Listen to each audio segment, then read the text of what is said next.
한번 우리가 살펴보도록 하겠습니다. 자, 지난주에는 예수 그리스도의 재림이 문자 그대로 이루어질 예언임을 이렇게 말씀을 드렸습니다. 특히나 이제 성경에서 좀 혼란스러운 것이 초림과 재림.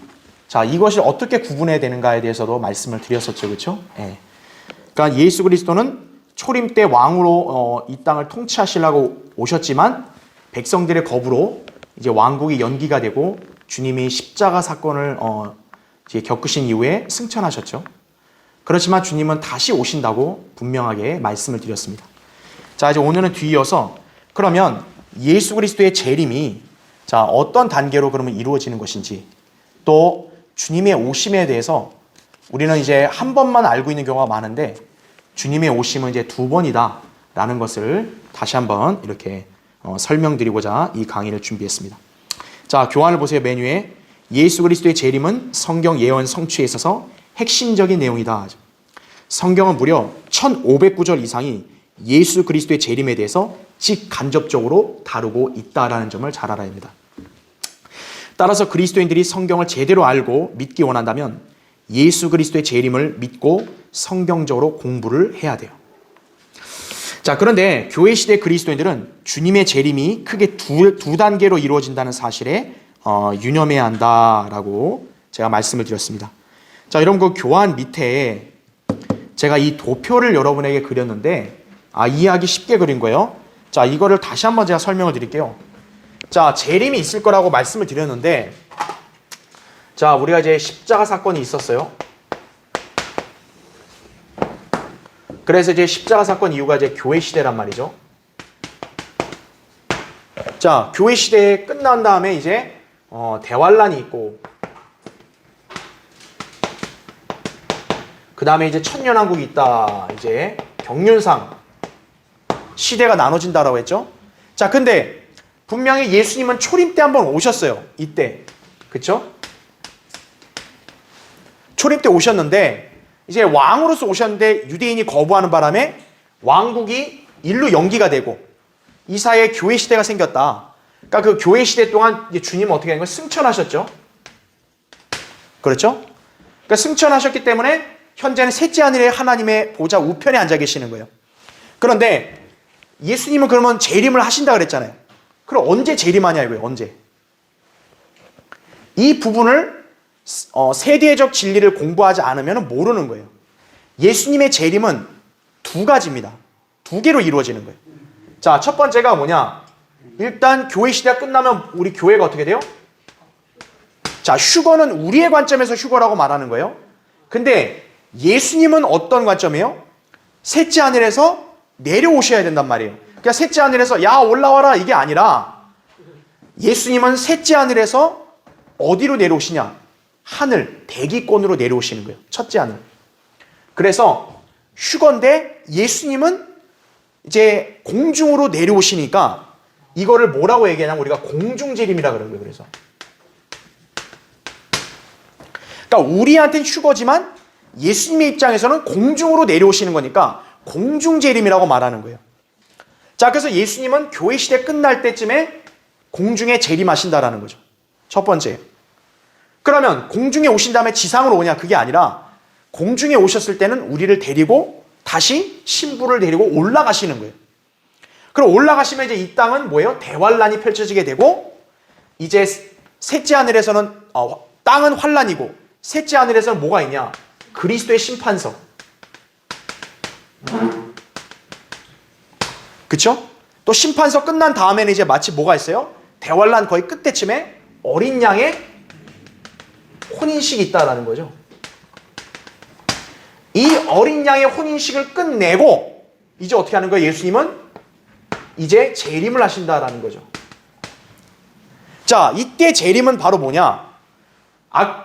교회를 데려가는 것은 공중에 오신 거예요.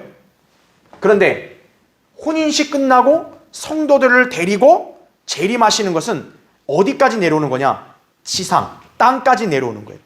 그래서 우리가 이거를 무슨 재림이라고 얘기하냐면 바로 지상 재림이라고 얘기하는 거예요. 지상. 지상 재림. 그러니까 지상으로 재림하셔야 어떻게 돼요? 땅에서 왕국을 세울 거 아니에요. 왕국을 세우고 통치하실 거 아니에요. 그래서 예수 그리스도의 재림은 두 단계다 이거죠. 두 가지다. 공중으로 재림하시는 거와 지상으로 재림하시는 거다 이거죠. 이 두 개를 우리가 잘 구분하고 있어야 된다는 거예요. 이 두 개 사이에 이런 사건들이 있다. 그러니까 우리가 이것을 가장 기본적인 세대적 진리로 우리가 알 수 있는 것이죠. 자, 그래서 교환의 아까 그 메뉴에서 하나, 둘, 셋, 네 번째 줄 끝에 보면 먼저 공중 재림이 있다. 셋째 하늘에 계신 주님께서 대기권의 공중에 내려오시어 그분의 사랑하는 신부인 교회를 데리고 올라가시는 것이다 이거죠. 주님이 공중에 오시는 목적은 세상 구경이 아니에요. 세상에서 있는 귀한 그분의 사랑하는 신부를 데려가기 위해서 잠깐 오시는 거예요. 우리는 이걸 휴거라 얘기죠. 그런가 하면 지상의 대환란이 끝날 때 주님께서 성도들과 함께 지상으로 내려오셔서 적그리스도와 그의 군대를 진멸하실 것이다 이거죠. 이것이 지상 재림이다. 그래서 그리스도인은 이 재림의 두 가지 특성을 제대로 알아야 한다라는 것이죠. 자, 여기서 오늘은 공중 재림과 지상 재림 이 두 가지에 관한 성경적 교리를 보겠습니다. 자, 1번 공중 재림 휴거를 보십시오. 첫 번째, 휴거라는 말은 자, 영어로요 사실 이 성경에는 휴거라는 단어가 없어요. 근데 이 휴거라는 말을 영어로 랩처라고 얘기하거든요. 랩처. 이 랩처라는 단어는 어디에서 유래했냐는 라틴어의 랍토스에서 유래한 것이에요.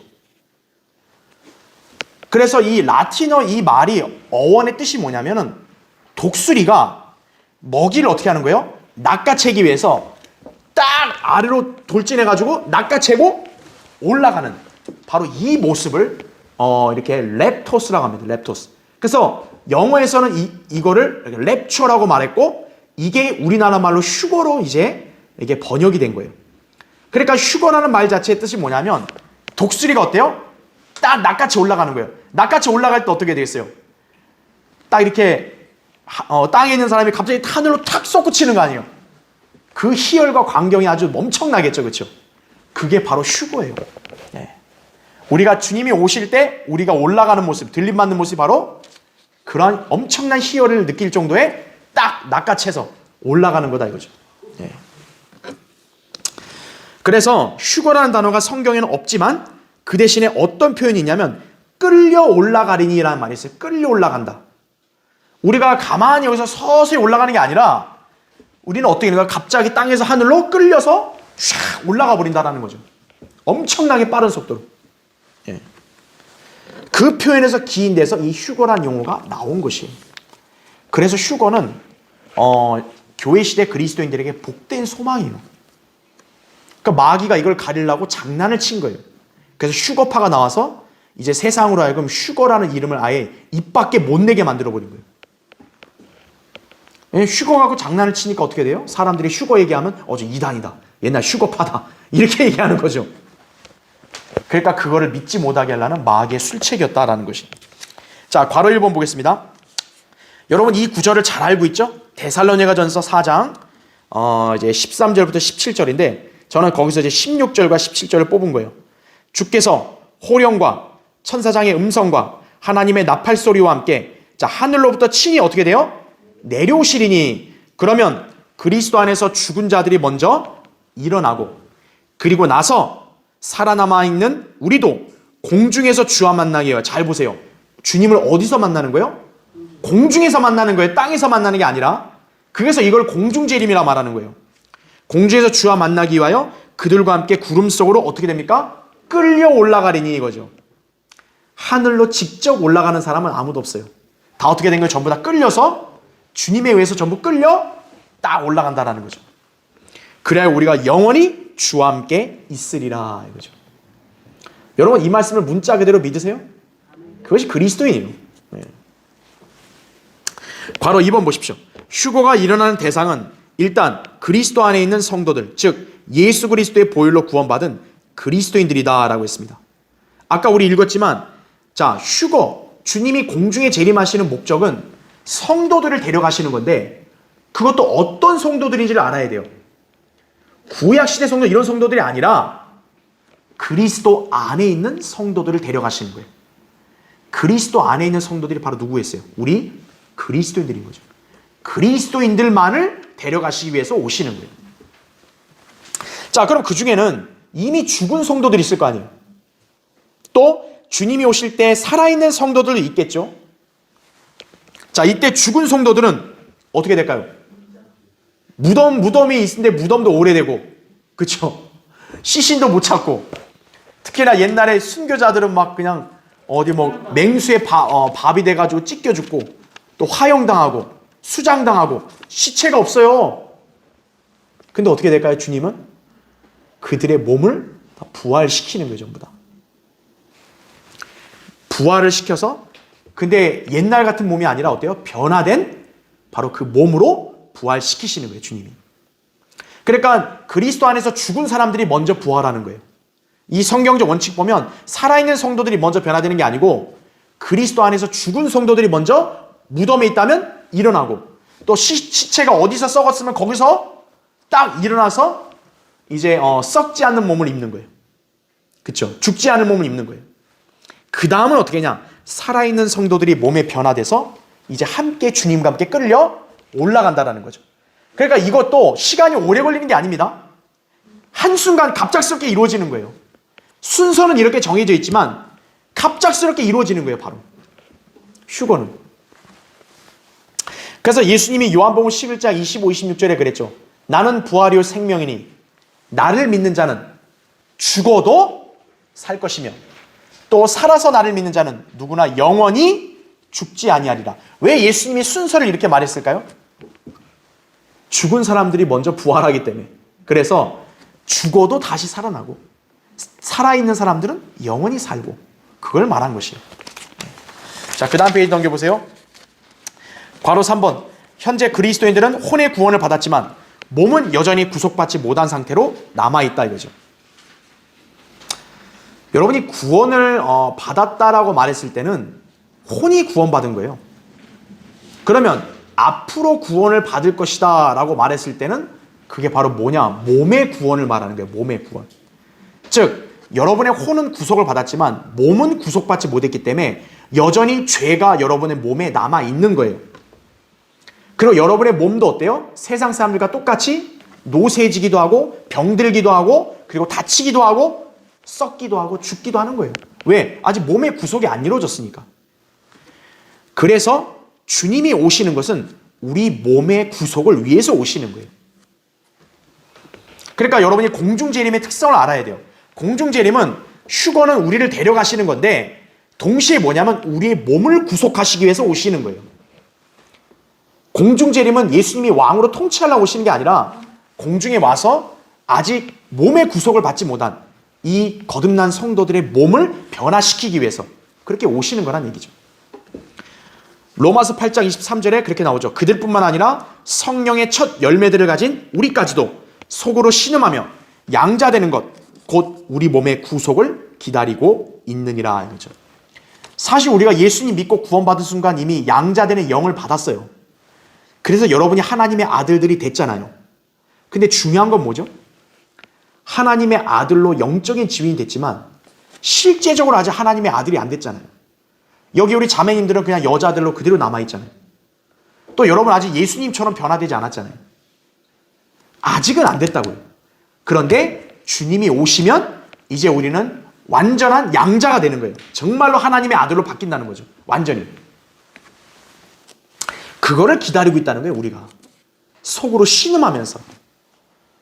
이 땅에서 노쇠해지고 고통스러워하는 나를 보면서 신음하고 있는 거예요. 아, 속히 오셔야 하는데. 그렇죠? 자, 괄호 4번 보십시오. 휴거 시에 모든 그리스도인들은 예수 그리스도와 같은 영광스러운 몸을 입을 것이다 그랬어요. 거기 빌립보서 3장 21절에 나오죠. 우리의 시민권은 어디에 있어요? 하늘에 있으므로 우리가 그곳으로부터 오실 구주이신 주 예수 그리스도를 기다리고 있으니 그가 만물을 자신에게 복종시키는 그 능력의 역사로 인하여 우리의 천한 몸을 그분의 영광스러운 몸같이 변모시키시리라 이거죠. 성경은 현재 여러분의 몸을 천한 몸이라고 해요. 천한 몸. 왜냐하면 썩어가니까요, 몸이 자꾸. 하지만 주님이 오시면 어때요? 우리 몸이 영광스러운 몸으로 바뀐다라는 거예요. 그럼 어떤 하자가 없는 거예요. 그때 오시면. 밑에 동그라미 1번 보세요.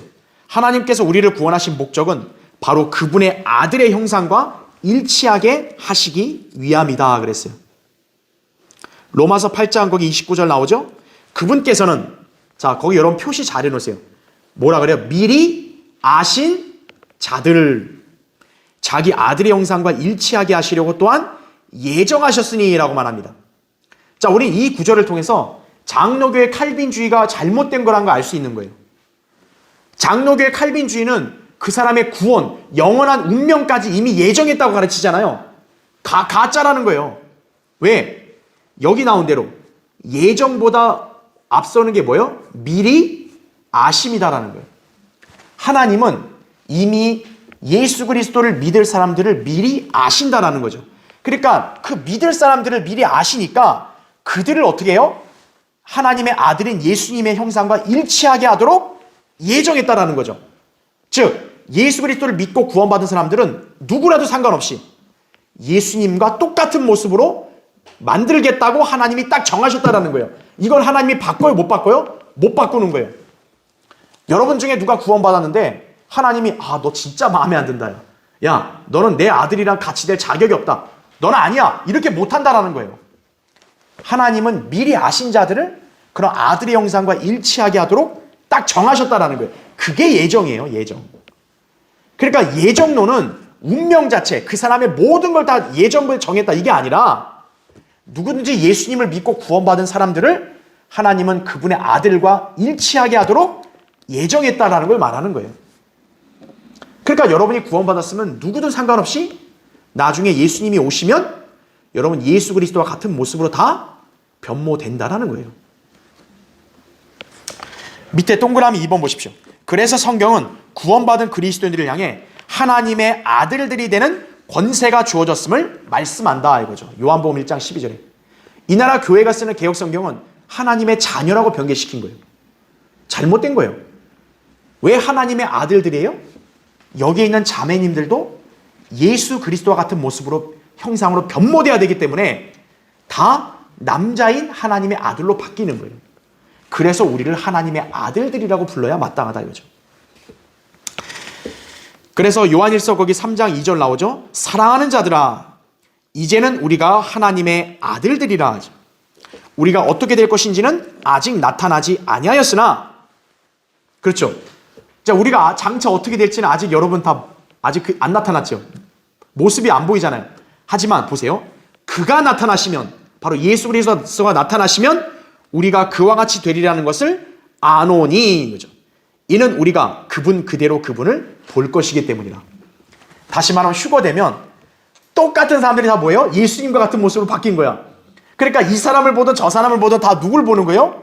예수님을 보는 것과 똑같아진다는 거예요. 그분 그대로 그분을 본다 이거죠. 모습이 똑같아지지만 물론 서로가 누군지는 하늘나라 가면 다 알아볼 거예요. 예, 그렇게 되겠죠. 동그라미 3번 보세요.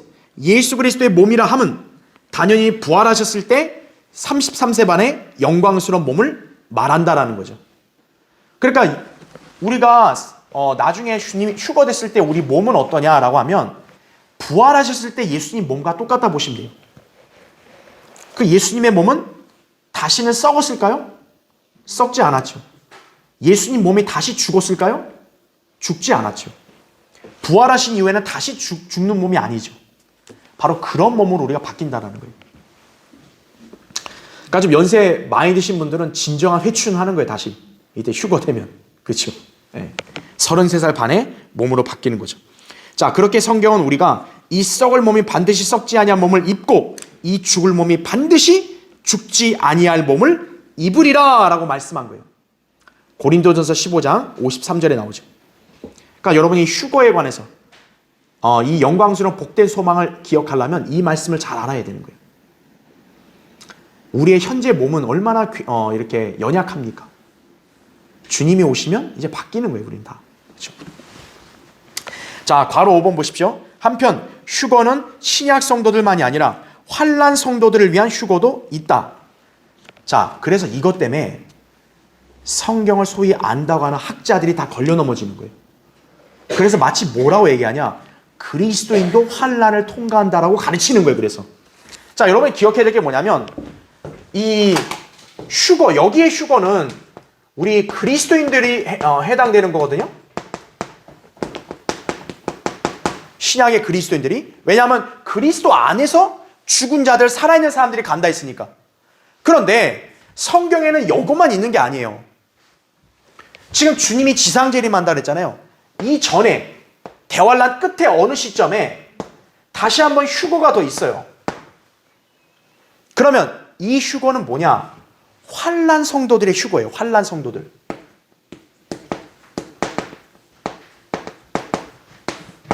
환난 성도들의 휴거라는 거죠. 그런데 여러분이 잘 알아야 될 게 뭐냐면 왜 사람들이 헷갈려 하느냐? 이 휴거에 관한 말씀이 구약 성경에도 있어요. 그러니까 구약 성경에도 있고 계시록에도 있고 이러니까 이거랑 이게 똑같은 줄 아는 거예요. 근데 여러분 잘 아셔야 될 게 뭐예요? 저번에 한번 얘기했잖아요. 에베소서 3장에 보면 이 교회에 관한 계시, 이거는 하나님이 누구에게 알려줬다 그랬어요? 사도 바울에게 알려줬다 그랬어요. 그러니까 바울 이외에 다른 시대의 사람들에게는 교회 시대에 관한 진리가 알려졌어요? 안 알려졌어요? 안 알려졌다고요. 그렇기 때문에 구약 성경에서 휴거가 나왔을 때는 교회 시대의 휴거에 대한 걸 얘기한 게 아니라 바로 언제 휴거를 얘기한 거예요? 바로 왜 환난 성도 휴거가 구약 시대에도 나올 수밖에 없냐면 바로 거기 여러분도 잘 아시겠지만 구약 시대 성도들 있잖아요. 그 구약 시대 성도들 중에 예수님 십자가 사건 때 그분과 함께 부활한 성도들이 있었죠. 구약 성도들이. 마태복음 27장에 보면. 근데 정확히 구약 성도들이 누군지는 모른다 그랬어요. 그냥 많은 구약 성도들이 같이 일어났다 그랬어요. 그럼 중요한 거. 많으니까 모든 구약 성도는 아니겠죠. 구약 성도들 중에서도 아직 부활 안 된 사람들이 있는 거예요. 그럼 그 사람들은 언제 부활할까요? 나중에? 환난 성도들 부활할 때 같이 부활하겠죠. 그래 어때요? 주님과 함께 왕국에 들어오는 거죠. 같이.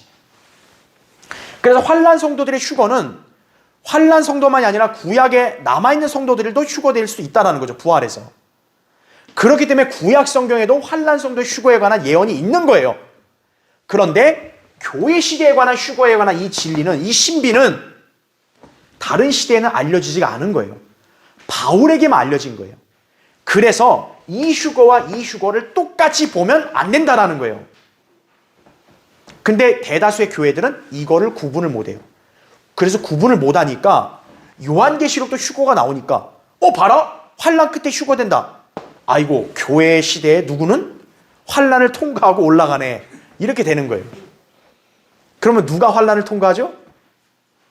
어떤 교회들은 교회도 다 대환난 통과해야 돼. 그래서 끝까지 견뎌야 구원받아. 이렇게 가르치는 교회들이 있고, 또 어떤 교회들은 환난 전에 휴거된다는 말씀이 있으니까 일부는 환난 전에 휴거되고 일부는 대환난 끝에 휴거된다 이거죠. 그럼 나누는 기준이 뭐예요? 열심히 믿음 생활, 신앙생활 잘하는 사람은 환난 전에 가고 정신 못 차리고 개판 산 사람들은 환난 전 맛 좀 보다가 올라간다 이거죠.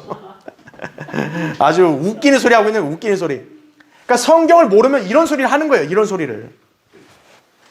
그러니까 여러분이 구분을 해야 돼요. 환난 성도의 휴거가 있어요. 하지만 환난 성도들의 휴거와 교회 시대는 다르다는 거죠. 자, 왜 그럴까요? 교회는 대환난을 위해서 예비된 게 아니죠. 교회는 원래가. 교회는 원래 하나님이 감추어놓은 신비라 그랬어요. 유대인이 왕국을 거부하니까 교회가 나온 거고. 그렇죠? 그리고 중요한 건 교회는 하나죠. 그리스도의 몸은 여러 개가 아니라 한 개예요. 우리 그리스도인들이 다 그리스도의 그 한 몸 안에 지체들이라는 거예요. 근데 만약에 누구는 휴거되고 누구는 안 된다 그러면 어떻게 되는 거예요? 그리스도의 몸이 쪼개져서 올라가는 거예요. 예수님 몸이 쪼개지나요? 이렇게? 말이 안 된다라는 거예요.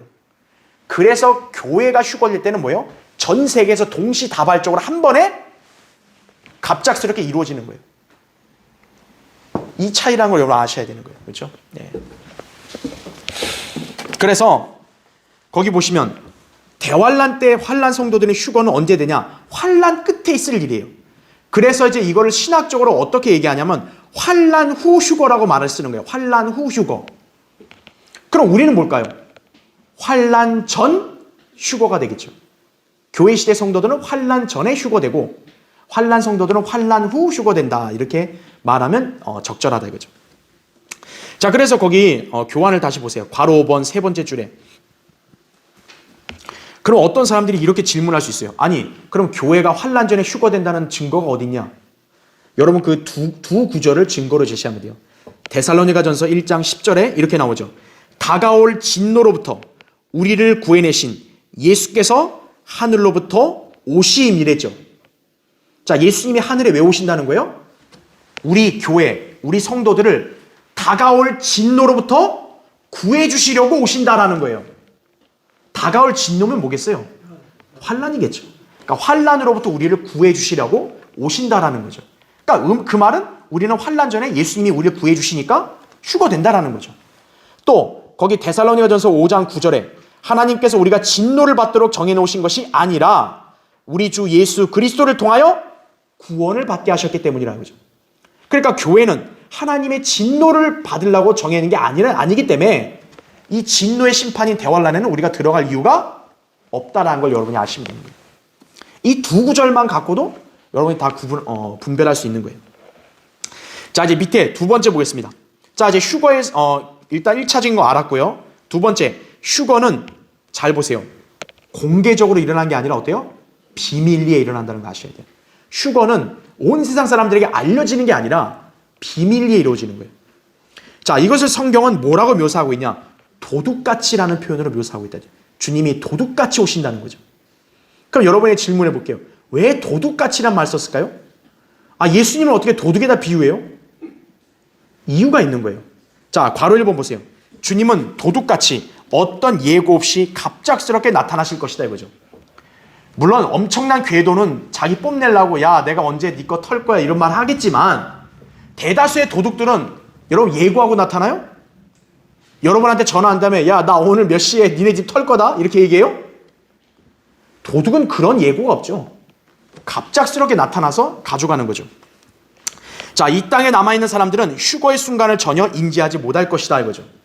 그러다 보니 세상은 그때 온통 혼란 속에 뒤덮이게 될 것이라는 거죠. 생각해 보세요. 하루아침에 지구상에서 수많은 사람들이 사라지는 거예요. 갑자기 하루아침에 사라졌어요. 깜짝스럽게. 잠깐 눈 깜짝하는데 옆에 없네? 어디 갔어? 세상은 엄청난 혼란에 빠지겠죠. 특히 생각해 보세요. 많은 성도들이 갑자기 사라지게 될 때 교통사고도 많이 일어날 거예요. 운전하고 간 성도들은 어떻게 돼요? 운전자가 휴거돼 버린 바람에 차가 그냥 돌진해 버리겠죠. 차량과 운송수단, 비행기 조종사가 사라져 버려요. 비행기 추락하겠죠. 정처 없이 가다가. 실종사고, 이걸로 한동안 시끄러울 것이기 때문에 그래요. 그래서요, 원래 미국이란 나라는 기독교 국가잖아요. 그래서 미국이란 나라는 비행기 조종사를 항상 2명을 안 친다 그래요. 한 사람은 구원받은 사람, 한 사람은 구원받지 않은 사람 안 쳐놓는다는 거예요. 왜냐하면 그래도 미국은 기독교 국가니까 그래서 성경을 믿는 거야. 그러니까 만약에 누가 휴거되면 사람이 없어지면 안 되잖아요. 그래서 항상 이렇게 구원받지 않은 사람은 옆에 항상 안 친다 그러더라고요. 그렇죠? 예. 그러니까 그거를 어쨌든 사실 그런 거에 없어야죠. 다 믿어야 맞는 건데 그만큼 뭐냐면 휴거를 사실로 믿는 사람들이 그래도 미국은 있다는 거죠. 뭐 우리나라는 그런 거 믿지도 않으니까 애당초 그렇죠? 바로 2번 보십시오. 자, 왜 주님이 도둑같이 온다 그랬냐? 도둑은 망설이거나 느릿느릿하게 움직이는 법이 없어요. 여러분 도둑이 도둑질할 때 막 천천히 가는 거 있어요. 막 기어서 가요. 막 훔치고 무릎 꿇고 막 가요. 도둑은 신속 정확하게 움직이죠. 자, 주님이 공중에 재림하시면 그때 성도들을 천천히 데려가는 게 아니라 한순간에 새로운 몸으로 변화시키고 눈 깜짝하는 순간에 성도들 데리고 가시는 거예요. 여러분 휴거될 때 하늘 구경을 다 하시겠죠. 이제 끌려 올라가니까. 그렇죠? 여러분 몇 층, 63빌딩까지 올라가 보셨어요? 63층? 요새 잠실 롯데월드 타워는 100층까지 있다는데 거기 높이 올라가도 막 사람이 막 그냥 엄청나잖아요. 근데 여러분이 하늘로 다 끌려 올라가는 거예요. 만약 오늘 이 예배 드릴 때 주님이 오시면 여기 우리 자리에서 다 올라갈 거 아니에요. 여러분 서로 옆에서 같이 올라가면 같이 하늘로 끌려 올라갈 거 아니에요. 그렇죠? 한순간에 변화돼서 올라간다는 거죠. 예. 그러니까 도둑 가치는 신속 정확하게 움직인다는 거죠. 예. 괄호 3번. 왜 도둑같이 오시냐? 자, 도둑은 집에 있는 잡동사니 것들을 가져가잖아요. 도둑은 무슨 빤스나 무슨 양말 같은 거 훔치려고 오는 게 아니에요. 그렇죠? 여러분 도둑이 장롱 훔쳐가는 거 봤어요? 으이차! 으이차! 이렇게 훔치고 막 가요? 도둑이 장롱 들고? 야, 테레비 들자! 다 같이 으이차! 영차! 하고 도둑질해요? 도둑은 잡동사니를 가지러 오는 게 아니죠. 도둑이 오는 목적은 뭐예요? 그 집안에 진귀한 것들을 가져가려고 오는 거예요. 예를 들어 뭐 금, 은, 보석, 예를 들어 뭐 엄청난 돈이 있는 뭐 통장, 뭐 이런 거 있잖아요. 좋은 옷, 명품 이런 걸 가지러 가는 거지. 도둑이 수건이나 무슨 뭐 신발 훔치려고 도둑질 그렇게 안 해요. 잡동사니 훔치러 안 온다고요. 주님이 왜 도둑같이 오신다는 거예요? 주님이 이 땅에 오는 거는 그런 무가치한 세상 사람들을 위해서 오는 게 아니고 도둑이 진귀한 것만 가져가듯이 주님이 이 땅에 공중에 몰래 와서 진귀한 우리 성도들만 데려가기 위해서 오시기 때문에 도둑같이란 말을 쓴 거예요. 그래서 자, 성경은 구원받은 사람들을 뭐로 비유하냐? 보석들로 비유합니다. 보석들. 스가랴 9장 16절에 보면 성도들을 보석들로 비유해요. 그리스도의 심판석에 금은 보석이 있다 했을 때 보석이 뭐냐? 구령한 성도들이 받는 상급이에요. 데살로니가전서 2장 19, 10절에 보면은 자랑의 멜로간이죠. 예. 자랑의 멜로간은 바로 구령자에게 주는 거죠. 구령을 많이 한 사람들. 그래서 빌립보서 4장 1절에도 바울이 뭐라 그러냐면 자기가 구령하고 가르친 성도들을 나의 면류관이라 그래요. 나의 기쁨이요 면류관이라 그래요. 그러니까 구원받은 성도들은 영적으로 엄청난 진귀한 가치가 있는 거예요. 여러분은 그런 가치가 있는 사람들이에요. 주님이 그런 여러분을 어떻게 해요? 몰래 데리고 가신다라는 거죠. 이게 공중제림이다라는 거죠. 자, 세 번째 보세요.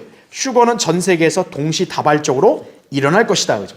그래서 어떤 국가에서는 밤에 일어나겠죠. 휴거가. 왜냐하면 휴거는 시간차로 이루어지는 게 아니에요. 주님이 무조건 난 아침에 와야 되니까 야 거기 밤에 있는 국가들은 기다려라 이게 아니에요. 한 날 한 시간에 동시에 이루어지기 때문에 어떤 국가에서는 밤에 잠잘 때 잠자는 성도들이 휴거될 수 있고 어떤 성도들은 아침에 일할 때 휴거되는 성도들이 있고 어떤 성도는 점심, 어떤 성도는 저녁 이때 휴거되는 성도들이 있을 거란 얘기죠. 그래서 여러분 3페이지 넘어오셨죠? 그 누가복음 17장 34절 36절에 휴거의 속성을 말한 거예요. 내가 너희에게 말하거니와 그 밤에는 두 사람이 한 침상에 있다가 한 사람은 데려가게 되고 한 사람은 남게 되리라. 두 여인이 함께 맷돌을 갈고 있다가 한 사람은 데려가게 되고 한 사람은 남게 되리라. 또 두 사람이 들에 있는데 한 사람은 데려가게 되고 한 사람은 남게 되리라. 자, 이걸 통해서요 성경은 지구가 둥글다는 것을 다시 한번 입증한 거예요. 지구가 둥그니까 어때요? 시간차가 있는 거죠. 그러니까 부부 중에 만약 한 사람만 구원받고 한 사람 구원받았다. 그럼 나중에 자다가 일어날 때 한 사람이 없는 거예요. 옆에. 어디 갔어? 어디 갔어? 어디 놀러 갔구만. 근데 며칠 뒤에도 안 와. 그럼 이거 이제 사라진 거죠. 예. 같이 일하고 있는데 누가 한 사람이 없어진 거예요. 그럼 어디 갔어? 어디 농땡이 치려고 화장실 갔나? 아니에요. 사라진 거죠. 휴거는 바로 그렇다라는 걸 여러분 아셔야 돼요. 예. 자, 제일 좋은 건 우리가 이게 살아있을 때, 여기 교회에서 하나님 섬길 때 오는 게 제일 좋겠죠. 그렇죠? 예. 그러니까 여기서는 휴거 못 되는 사람이 있어서는 안 돼요. 다들 휴거 됐는데 갑자기 일요일날 여기 교회 와서 여기 문 왜 안 열려 여기 교회 이러면 안 된다고요. 그렇죠? 자, 두 번째 보겠습니다. 지상재림. 자, 지상재림은 뭐 이렇게 너무나 많은 예언들로 기록돼 있고 또 우리가 이제 다 알 수 있는 명확한 내용이니까 간단하게 읽고 넘어갈게요. 첫 번째, 대환란 끝 무렵에 하늘에서는 신랑이신 예수님과 신부인 교회의 혼인식이 있을 것이다. 그죠? 성경은 이것을 어린 양의 혼인식이라고 말씀한다. 이 혼인식 뒤에 예수님께서는 마침내 이 땅에 실제로 내려오실 것이다. 이것이 지상재림이다. 그죠? 그래서 휴거와 지상재림은 최소한 몇 년의 간격이 있겠어요? 7년의 간격이 있겠죠. 두 번째, 자, 그러면 주님께서 지상에 재림하시는 목적은 뭘까요? 무엇보다 그분의 백성인 이스라엘을 대적하는 이방 민족과 전쟁을 치르시고 그들을 진멸시키기 위해서 오시는 거예요. 주님이 초림 때처럼 아기 예수로 오려고 하는 거 아니에요. 캐롤 들으려고 오시는 거 아니에요. 주님이 재림하시는 것은 이방 민족들을 복수하고 쳐부수려고 오시는 거예요. 무서운 모습으로 오시는 거예요.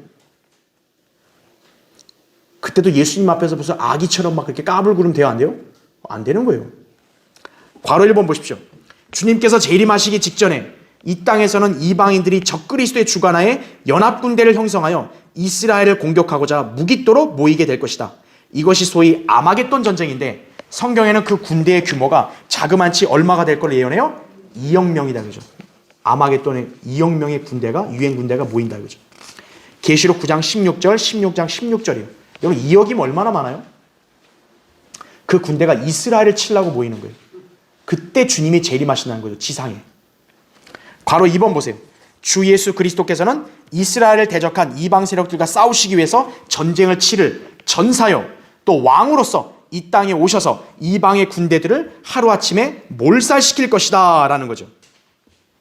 거기 여러분 계시록 19장 11절부터 15절을 여러분이 잘 나중에 집에서 한번 찾아서 공부해 보세요.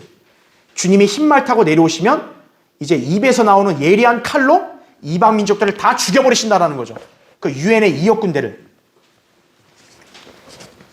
그리고 민족들을 철장으로 다스린다. 그 철장. 독재예요, 독재. 예. 이 나라는 무슨 뭐 전두환 정권, 뭐 박정희 정권을 독재라는데 어림도 없는 소리예요. 그런 독재 아니에요. 시진핑, 김정은이가 독재지만 그런 독재에도 비교 안 되는 거예요. 주님은 강력한 군사 독재로 치리하시는 거예요.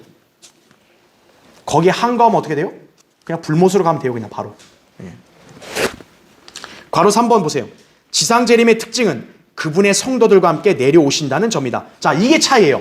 아까 휴거는 주님이 내려와서 성도들을 데리고 올라가시는 건데 지상 재림은 어때요? 성도들과 함께 내려오신다라는 거죠. 그럼 그 말인즉 성도들은 이미 어때요? 하늘로 올라갔다라는 거 아니에요. 그러니까 같이 내려오는 거겠죠. 그래서 공중 재림이 먼저 있고 그 다음에 지상 재림이 있다라는 거죠. 그래서 그 데살로니가전서 3장 13절에 보면 주님이 성도들과 함께 내려오신다는 말을 써요. 그러면 그때 재림은 바로 지상 재림이라는 걸 우리가 알 수 있는 것이. 그래서 계시록 19장 14절에도 하늘에 있는 군대들이 희고 정결한 세마포를 입고 흰 말들을 타고 그를 따르더라 그랬어요. 예수 그리스도가 흰 말 타고 내려오시는데 그 성도들도 뒤에서 흰 말 타고 같이 내려온다라는 거죠. 자, 괄호 4번. 예수님께서 지상에 재림하시는 것은 말 그대로 복수하시기 위함이다. 복수. 그래서 이날은 구약에서 예언한 주의 보복의 날, 복수의 날을 성취하신 날이 될 것이다 라는 거죠. 이사야 61장 2절과 63장 1절부터 6절. 그러니까 주님이 마치 이 모습이 뭐냐면 포도즙 틀을 지어 밟는, 짓밟는 모습과 똑같다 그랬어요. 자, 포도즙을 틀에 포도를 밟으면 어때요? 포도즙, 붉은 액이 막 튀어나올 거, 튈 거 아니에요. 주님이 재림하시면 어떻게 돼요? 그 이방 민족들을 짓밟아 버려서 그들의 피가 튀어가지고 말 고삐까지 차서 1,200 스타디온까지 흐르게 하신다는 거죠. 자, 그래서 복수하기 오신다 이거죠. 세 번째, 주님께서 지상 재림하시는 것은 적그리스도의 군대를 멸하시고 그 다음 어때요? 통치하시기 위해서 오신다는 거죠. 거기 계시록 11장 15절 보세요. 이 세상의 나라들이 우리 주와 그의 그리스도의 왕국들이 되어서 그분이 영원 무궁토록 어떻게 한대요? 통치하신다. 주님이. 주님이 이 땅에 온 게 단순히 그냥 죽여버리려면 오는 게 아니라 세상 나라들을 주님이 접수하시는 거예요. 다. 그래서 온 세상을 어떻게 돼요? 예수 그리스도의 왕국으로 다 통치하시려고 오시는 거예요. 이제 왕으로 오신다는 거죠. 지난 시간에 제가 얘기한 대로. 그래서 다니엘에게 예언됐던 대로 손으로 다듬지 아니한 돌, 형상을 쳐서 태산을 이룬다라는 거죠. 네 번째, 자, 이게 또 하나의 특징이에요. 아까 공중재림은 비밀리에 이루어진다 그랬잖아요. 근데 지상재림은 어때요? 공개적으로 이루어져요. 거기 계시록 거기 1장 7절 그 교환에 나오죠. 보라, 그가 구름들과 함께 오시리니 모든 눈이 그를 볼 것이며 그를 찌른 자들도 볼 것이요 또한 땅의 모든 족속이 그로 인하여 애곡하리로다. 그대로 되리로다. 아멘. 그렇게 말씀하고 있습니다. 계시록 1장 7절. 그러니까 지상재림은 비밀이 아니에요. 이 땅에 공개적으로 나타나셔서 온 민족에게 다 보이시는 거예요. 그럼 그때 어떤 일이 있겠어요? 예수 그리스도를 거부하고 조롱했던 죄인들이 까무러치는 거죠. 내가 조롱하고 내가 욕하고 그렇게 거부했던 그분이 진짜였네. 그때 통곡해봐야 이미 늦은 거죠. 그렇죠. 지상재림은 공개적이다라는 걸 알 수 있습니다. 자, 5번째 내용은 여러분 그냥 읽으시면 돼요. 이건 우리가 예전에 공부했던 거예요. 그러니까 주님의 재림은, 지상재림도 역시 성경 예언에 따라서 임박했다라는 거예요. 정확한 날짜 시간은 모르지만 지상재림은 임박했다라는 거죠. 그 증거가 뭐냐면 인류 역사가 6,000년이잖아요. 그리고 7번째 1,000년이 안식일이라고 그랬잖아요. 우리 달력이 지금 이미 6,000년이 지났죠. BC 4,000년, AD 2,000년까지 우리는 달력이 이미 지났죠. 원칙대로라면 지금 청년왕국 이미 시작됐어야 되는데 아직 시작 안 된 거예요. 왜냐하면 하나님의 뜻이 따로 있는 거죠. 그렇죠? 아니면 우리 달력이 잘못됐든지. 그러니까 우리는 그걸 정확하게 함부로 예측을 못하지만 징조는 알 수 있다. 그래서 이걸 읽어보시면 주님의 재림은 임박했다라고 여러분이 알 수 있는 것이죠. 자, 그래서 결론적으로 예수 그리스도의 재림은 우리 모든 성도들의 궁극적 기도의 제목이에요. 우리의 복된 소망이에요. 그래서 예수 그리스도의 재림을 믿지 않는 사람은 교회 다니거나 신앙생활 할 이유가 없어지는 거예요. 그래서 오늘 여러분 이 진리를 잘 기억하시기 바랍니다. 자, 다음 시간에 계속하겠습니다. 네.